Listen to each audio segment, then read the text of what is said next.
గౌరవనీయులు స్పీకర్ గారు, మీరంటే మాకు చాలా గౌరవము. సభా రికార్డులు ఒకసారి వెరిఫై చేయండి please. Verify the records of this house. ఆ రోజు 5గురు శాసనసభ్యులే కాంగ్రెస్ పార్టీకి ఇక్కడ ఉన్నా, బట్టి గారు గవర్నర్ ప్రసంగం మీద మాట్లాడినాక మళ్ళీ శ్రీధర్ బాబు గారు లేచి మైక్ అడిగితే కూడా క్లారిఫికేషన్లో 10 నిమిషాలు శ్రీధర్ బాబు గారికి ఇచ్చాం. అంటే ఆ రోజు నేను కూడా శాసనసభ వ్యవహారాల మంత్రిగా పనిచేశాను, వారు కూడా పనిచేసినారు. We're so democratic. 5గురు సభ్యులున్న బట్టి గారు గంటన్నర మాట్లాడినరు. తర్వాత శ్రీధర్ బాబు గారు 10 నిమిషాలు మాట్లాడితే కూడా క్లారిఫికేషన్లో సమయం ఇచ్చినటువంటి నేపథ్యం ఈ సభకు ఉన్నది. అయితే ఇప్పటిదాకా ముఖ్యమంత్రి గారు మేము చాలా ప్రజాస్వామ్యము, మేమేదో ఇనుప గోడలు పలగొట్టినాము, మేము ప్రతిపక్షాలకు ఎంత టైం అయినా ఇస్తామని మాట్లాడిండ్రు. ఇప్పుడు మాటలు కోటలు దాటుతున్నాయి కానీ చేతలు గడప దాటని పరిస్థితి. ఇది మొదటి సభ, మొదటి గవర్నర్ ప్రసంగము. ఇప్పుడే మీరు మా గొంతు నొక్కితే ఇక రేపు మాత్రం మీరు మాకు ఎట్లా న్యాయం చేస్తారని భావించాలి అధ్యక్ష.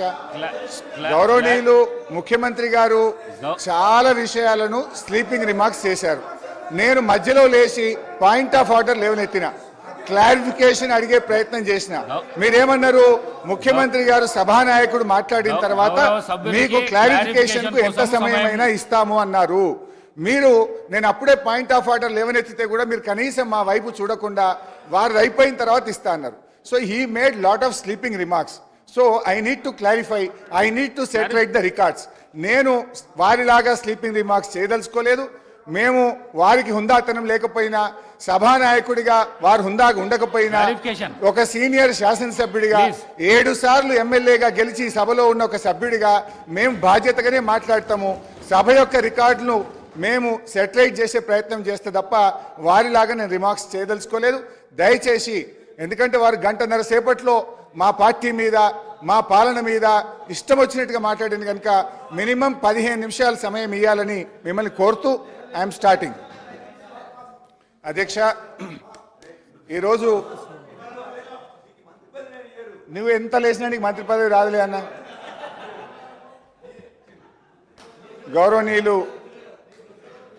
గౌరవ ముఖ్యమంత్రి రేవంత్ రెడ్డి గారు అన్న, ప్లీజ్ కోమటిరెడ్డి రాజగోపాల్ అన్న, జర దయనే ప్లీజ్ దయ, మీ దయ అన్న, నేను చెంచాను లేదు అన్న. ఇప్పుడు గౌరవనీయులు ముఖ్యమంత్రి గారు మాట్లాడుతూ వారి ప్రసంగం నేను చాలా జాగ్రత్తగా కూర్చొని విన్నాను అధ్యక్ష. వారు ఇంకా ఈ రాష్ట్రానికి ముఖ్యమంత్రి అయినట్టుగా భావించడం లేదు. వారి ప్రసంగ తీరు కానీ, ఈ సభ వారు నడుపుతున్నటువంటి తీరు చూస్తూ ఉంటే ఇంకా ఆయన ప్రతిపక్షంలో ఉన్నట్టు, ఒక పిసిసి అధ్యక్షుడిగా ఉన్నట్టు, ఒక స్లీపింగ్ రిమార్క్స్, ఎలక్షన్ స్పీచ్ తరహాలో వారు మాట్లాడుతూ ఉన్నారు.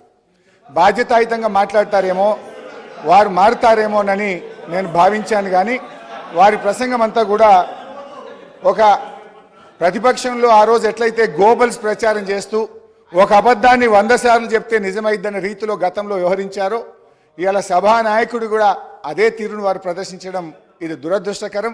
ఈ సభకు, ఆయనకు మంచిది కాదని నేను హితవు పలుకుతా ఉన్నాను. ఇకపోతే అధ్యక్ష, వారు కుటుంబ పాలన గురించి ప్రారంభించారు. వెనకటికి ఎవడో గొంగళ్ళ కూర్చొని ఇంటికెళ్ళేరిండట. ఇవాళ వాళ్ళ పరిస్థితి అట్లా ఉన్నది.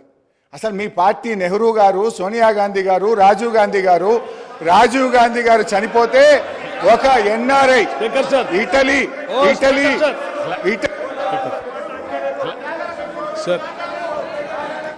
గౌరవ శాసనసభ్యులకు క్లారిఫికేషన్ మాత్రమే ఇవ్వండి.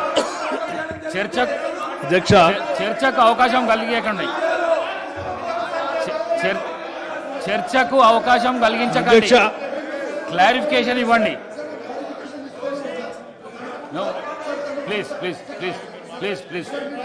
ప్లీజ్ మీరు వెళ్ళండి. Please take your seat. Please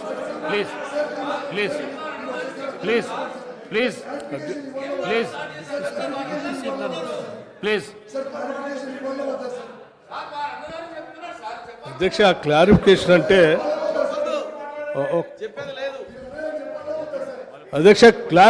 అంటే ధన్యవాదాలు చెప్పినటువంటి గౌరవ సభ్యులు వారు తృప్తి పడకపోతే తిరిగి మరి వారు ఏమన్నా 1-2 ప్రశ్నలు అడిగితే మళ్ళీ ఏమైనా సమాధానం చెప్పడానికి సభానాయకులు గారికి ఆలోచన ఉంటుంది. మాట్లాడింది ఏమి కేటీఆర్ గారు, హరీష్ రావు గారు లేచి నేను క్లారిఫికేషన్ అంటే ఎట్లా అధ్యక్ష? హరీష్ రావు గారు లేచి మళ్ళీ మాట్లాడటం అంటే ఇంకో రెండో ప్రశ్న అడగటం, అది ఇంకో క్వశ్చన్ కిందకి వస్తుంది తప్ప అది క్లారిఫికేషన్ కిందకి రాదు. క్లారిఫికేషన్ అంటే కేటీఆర్ గారే మాట్లాడాలి. దయచేసి పోనీ సభా వ్యవహారాల మంత్రి గారు సరే ఒక నిమిషం హరీష్ రావు గారు మాట్లాడతారు క్లారిఫికేషన్ అని అడిగినప్పుడు వారు క్లారిఫికేషన్లోకి పోవాలి. కానీ జవహర్లాల్ నెహ్రూ గారి దగ్గర నుంచి చరిత్రలోకి వెళ్తే మేము చాలా విషయాలు మాట్లాడాల్సి ఉంటుంది. దయచేసి అది కరెక్ట్ కాదు. ఏదైనా ఉంటే కేటీఆర్ గారు క్లారిఫికేషన్ ఉంటే ఒకటి అడిగి ముగించవలసిందిగా కోరుతా ఉన్నాం. భట్టి గారు, I have lot of respect for you. మీరు ఇక్కడ కూర్చున్నప్పుడు కూడా 5 సభ్యులున్నా మీరు గంటన్నర మాట్లాడినా బెల్లు కొట్టలే స్పీకర్ గారు. అంత డెమోక్రటిక్గా మేమున్నాం. ఇక్కడ మీరేమో మాటలేమో డెమోక్రసీ, చేతలేమో నిరంకుశత్వం. మీరు మా గొంతు ఎందుకు నొక్కుతున్నారండి? ఎందుకంత భయపడుతున్నారు? మీరు నిజంగా మేము మాట్లాడిన దానికి సమాధానం చెప్పండి. మీ దగ్గర సమాధానం ఉంటే మీరు మాట్లాడినప్పుడు మేము విన్నాం ఓపికగా. మా మాట వినండి, సమాధానం చెప్పండి. మీరు అన్నారు కదా రాత్రి 12 దాకా కూర్చుందాం, తొందర ఏమున్నది? Come on let us discuss. ఎందుకు భయపడుతున్నారు? గుమ్మడికాయ దొంగ అంటే భుజాలు అనుకున్నట్టు నా గొంతు ఎందుకు నొక్కుతున్నారు? మైక్ ఎందుకు కట్ చేస్తున్నారు? Please bear with us. అధ్యక్ష, అసలు కుటుంబ నేపథ్యం కలిగిన పార్టీ కాంగ్రెస్ పార్టీ. మీరు ఒకరి తర్వాత ఒకరిని పెట్టుకొని వచ్చి ఇవాళ మమ్మల్ని పట్టుకొని మేము ప్రజల నుంచి ప్రజాస్వామ్యంగా ఎన్నికై వచ్చినాం అధ్యక్ష. ఇవాళ మీరు మమ్మల్ని గురించి ఈ రకంగా మాట్లాడడం అనేటువంటిది కేవలం మా మీద ఒక ఆరోపణలు చేసే ఉద్దేశమే తప్ప ఇలా సదుద్దేశం లేదు. ముఖ్యంగా అధ్యక్ష, అసలు మీ చరిత్ర ఎవరికి తెలియదు? మన తెలంగాణ ముద్దుబిడ్డ పివి నరసింహారావు గారు ఈ దేశ ప్రధానమంత్రిగా చనిపోతే కనీసం చూడడానికి కూడా పోనటువంటి పార్టీ మీ కాంగ్రెస్ పార్టీ. మీ సోనియా గాంధీ గారు కానీ సార్ ఆబ్జెక్షన్ సార్.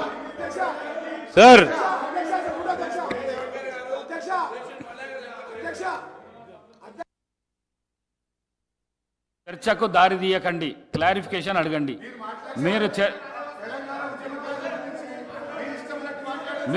మీకు అవకాశం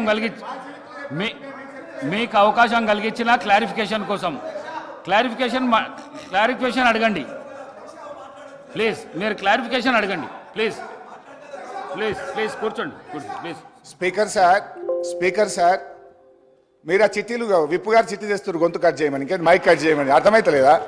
సెక్రటరీ గారు చెవులో చెప్తుండు, విప్పు గారు చిట్టి తెస్తుండు. మా గొంతు కట్ చేయండి, మైక్ కట్ చేయండి, హరీష్ రావును మాట్లాడియకూరికి, ఇంతే కదా. ఇక ఇది మీ ప్రజాస్వామ్యం. మీ ప్రజాస్వామ్యం ఏ పాటలో అర్థమైతలేదా ఏమి?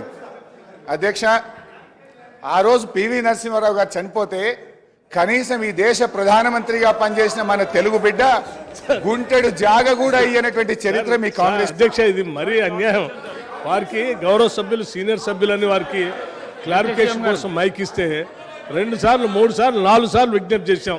వారు సభా వ్యవహారాల మంత్రి చేశారు, నేను చేశాను. క్లారిఫికేషన్ ఏదంటే అడగండి అన్నాం, అది వదిలిపెట్టారు. 2 సార్లు ఇస్తే రెండోసారి ఎక్కడికో పోయారు, మూడోసారి పివి నరసింహారావు గారి దగ్గర పోయారు. దయచేసి దిస్ ఈజ్ నాట్ కరెక్ట్ అధ్యక్ష. ఏమంటే క్లారిఫికేషన్ సంబంధించి ఏదైనా అడిగేది ఉంటే ఒకటి అడగండి, దాంతో ముగించండి. ఎక్కడికో మాత్రం పోవటం కరెక్ట్ కాదు. మీరు చాలా సీనియర్ సభ్యులు సార్. ఇప్పుడు క్లారిఫికేషన్ కు రండి. నేను ముఖ్యమంత్రి గారు ఎక్కడ ప్రసంగం రాసినో ఓపిక్గా 6 పేజీలు రాసుకున్నా. ఆయన ఎక్కడ స్టార్ట్ చేసిండో నేను అక్కడనే స్టార్ట్ చేసిన. 1 by 1 వారు చెప్పిన ప్రతిదానికి నేను క్లారిఫికేషన్ ఇవ్వదలుచుకున్నా, క్లారిఫికేషన్ అడగదలుచుకున్నా, క్లారిఫికేషన్ ఇవ్వదలుచుకున్నా. వారు మా మీద చేసిన ఆరోపణలకు మేము సమాధానం చెప్పాలి. వారు కొన్ని తప్పుడు విషయాలు చెప్పిండ్రు, దాన్ని సభ రికార్డులు సెటిలైట్ చేయాలి. కొన్ని విషయాలు వారిని స్పష్టత అడగాల్సిన అవసరం ఉంది.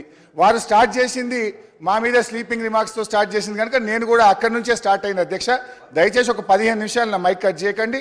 వారికి ఓపుకుంది. ముఖ్యమంత్రి గారు చాలా గొప్పగా చెప్పిండు, ఇది ప్రజాస్వామ్యము, ఎంతసేపు అన్న వాళ్ళు మాట్లాడని అన్నాడు, వాళ్ళని ఇక్కడి నుంచి పోనీ అన్నాడు. నేను కూడా ఆయన ఇక్కడి నుంచి పోనీయదలుచుకోలేదు. వాళ్ళు కూడా నా మాట వినాల్సిందే, వాళ్ళు కూడా ఇక్కడ కూర్చోవాల్సిందే. వాళ్ళ మాటల్లో నిజం ఉంటే, నిజాయితీ ఉంటే నా మైక్ కట్ చేయకుండా వినాలని కోరుతా ఉన్నా. మైక్ కట్ చేస్తే ప్రజలు గమనిస్తారు, వీళ్ళ అన్ని మాటలే వీళ్ళ చేతల్లో లేవు.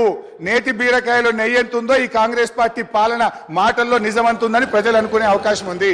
సో అందువల్ల 15 నిమిషాలు నా మైక్ కట్ చేయొద్దు. నా మాటలు వాళ్ళకి నిజాయితీ ఉంటే, వాళ్ళు చెప్పిన మాటలు నిజమైతే ఓపికగా వినమని చెప్పండి.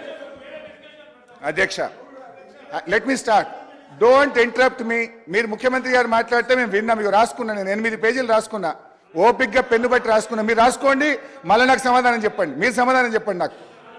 అధ్యక్ష, అయితే అధ్యక్ష, కాంగ్రెస్ పార్టీ చరిత్ర, నేపథ్యం, కుటుంబం, ఇవాళ పివి నరసింహారావు గారిని అవమానపరిచినటువంటి చరిత్ర మన అంజయ్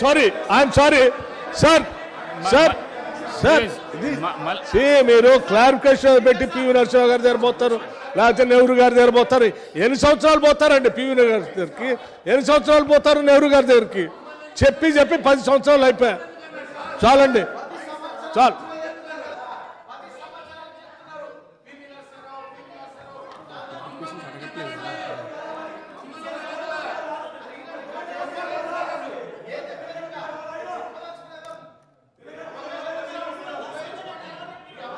చదివేయాలా?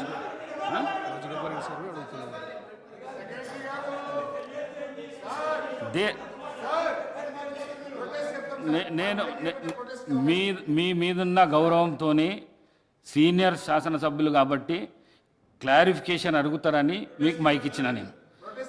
మీకు అస్సలు మీకు ఎవరైతే ఫస్ట్ నుంచి క్లారిఫికేషన్స్ అడుగుతున్నారో శ్రీ కేటీ రామారావు గారికి నేను ఇవ్వాలి. కానీ మీరు అడిగిన సీనియర్ శాసనసభ్యులని మీకు ఇస్తే మీరు సభను చర్చ దిక్కుపోయేటట్టు.